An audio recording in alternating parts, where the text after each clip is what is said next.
Hello, welcome to the first of what will hopefully be a load of videos to do with OCR A-level history. My name is Stephen. I have a channel which focused mainly on sociology videos previously, but I am branching out into history. I thought, what better time to do it than when we are all on coronavirus lockdown isolation and I'm away from my students. My students have been doing some work on the collapse of the Provisional Government, and this is a video to help them with the historiography. Not just for them, though, it's for everyone. So this will look at the historiography of the collapse of the Provisional Government. There are four main reasons, and we've looked at these four main reasons in class and during our isolation. So I'm not going to go into detail with these, and there'll be more videos on these coming up later on. The first reason was the Provisional Government was failed from the start. This was due to the fact that it wasn't voted in. It had little legitimacy. It was dual authority with the Petrograd Soviet, so a lot of the things were being stopped if they wanted to put them through. Second view is that the Provisional Government was at fault themselves. They made a lot of main bad decisions. Main two bad decisions would be the failure to deal with the land question and the issues that were happening in rural areas, and the second would be the continuation of World War One and whether it was going to have a defensive, attacking, or any sort of role within World War One. The third one is that it's not their fault, and actually World War One led to their demise, and it wasn't anything to do with their decision making.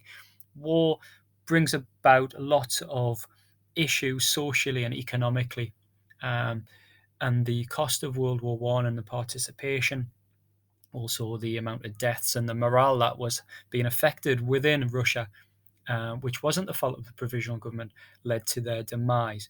The fourth is that Lenin and the Bolsheviks were the main reason for the demise of the Provisional Government in October 1917.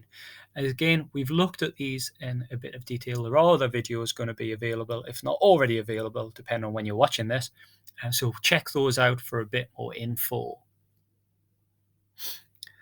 There are two main positions that look at the October Revolution. One is that it's a popular revolution, and that this was something that the entirety of Russia seemed to want. There were people on the streets in rural areas, in urban areas, workers, strikes, women, children, everything. The communist regime was the result of a popular revolution, and it was supported mainly by workers of the cities, but this was also something that the rural peasantry really wanted.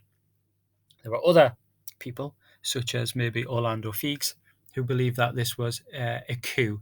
This was a small coup carried out by a small group of revolutionaries. And we know from previous, the Bolshevik parties and the revolutionary parties had small membership, small support. This is a view that kind of links in with that the communist regime kind of took an opportunity. There was unhappiness with the Provisional Government. There was distrust of the Provisional Government. They couldn't get anything done. World War One. All of these things kind of come together into a pot that allowed the communist revolutionary groups to really just take a grip of it and use it and exploit it for their own means. So there's two different viewpoints. Now, in terms of historical perspectives, there are three main historical perspectives that we look at. So these are the historians who are talking about what was happening. Now, there's three main ones, and the first one is the Soviet view. Now, unsurprisingly, this is quite a biased view. This is largely Russian authors, normally writing during the time. So we're talking about 1917 all the way through until the collapse of communism in 1991. The most popular period for this would be during the Lenin-Stalinist regimes. Now, these were people who were very, very pro communism. These were people who would be saying that this was a very popular. Everyone was really behind this, really behind Lenin and Stalin, these great leaders of a vanguard of socialist change.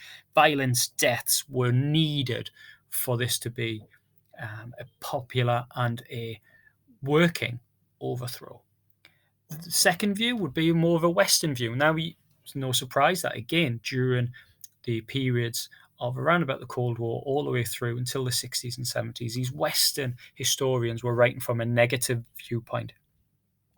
people talking about how communism was a flawed ideology, that they were power-hungry dictators exploiting the chaos that was happening in Russia. And actually, the parties were destined to reign over in a terrorizing and a violent way.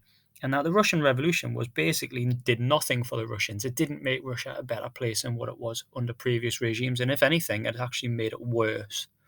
The third of the three that we're looking at is a revisionist. Now, revisionism happens from the 1970s onwards when Russia starts moving out of the Cold War and into a more progressive, more Western, you could argue, point of view.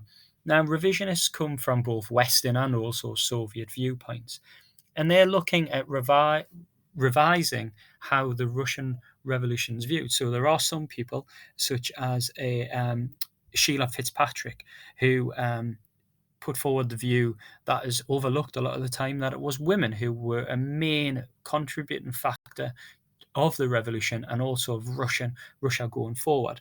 But then there are others as well who were historians, and they go through and they talk about actually how Russia, from the Soviet view, it started off being really, really positive, and actually they've started to realize over time, and their views have changed, that it was actually a negative thing, and they're starting to revise their views.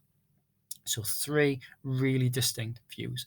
If you go on the internet, you go look at any of the textbooks. If you look at any books on Amazon or Google Books that have been written about the Russian Revolution, you can more or less tell which viewpoint it is, even without knowing the names of the authors or when it was written, just by the tone and the way that they're talking about things, which view it's coming from. Now, when it comes to using sources, this is dead important, because we need to understand what view they're coming from, because that actually helps us understand what they're writing about and how we can use this in our work. Hope you enjoyed the first of these screencasts. There will be more coming. If there's anything that you want me to cover, then leave a comment below this video. Don't forget to subscribe. These are going to be coming thick and fast. Have a great day. Look after yourself. Stay safe. Coronavirus will not last forever. Everything's going to be okay in the end. Keep on keeping on. Bye.